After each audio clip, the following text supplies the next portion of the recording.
Hey friends, I am back with number 3 on my top 10 functional movement list. And number 3 is all about squatting. So I hope you'll see that this is a natural progression from sitting. Now we don't have a chair, we're going to use blocks.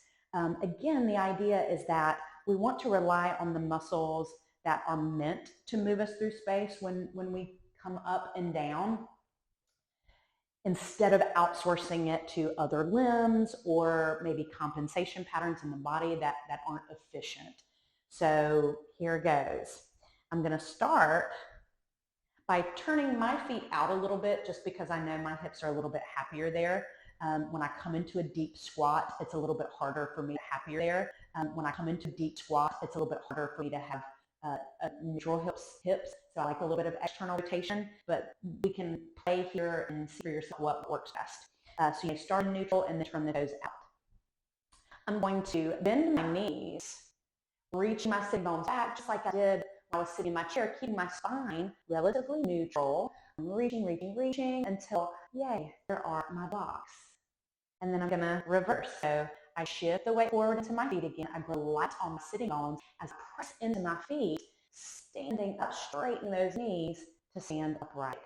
Yay. So let's take a block away and see how we do a little bit lower to ground. So more challenging here. My range of movement is increasing. So I'm asking my hips to come into more flexion. I'm asking my knees and my ankles to do the same.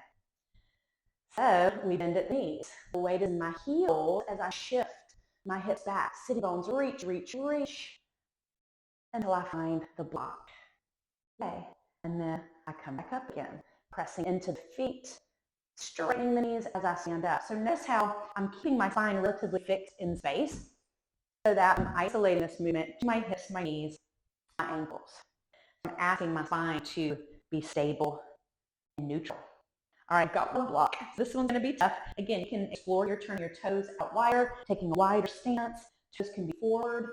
Variety is really lovely, honestly. So I'm going to turn my toes out for this last one. Bend the knees, I hinge at the hips, spine stays neutral. I'm reaching those sitting bones back, and maybe this time I hover a little bit. Oh, and as you can see, I've kind of missed my block. So what happens if I just take the block away altogether? And now I'm in my squat. I'm trying to keep my spine neutral here just for fun, just to see how it feels. I've got my block in between my hands just to mix things up a bit. Now I'm going to reverse. I press into my feet as I straighten my knees, coming up to stand, and voila. Squatting. Give it a try, have fun.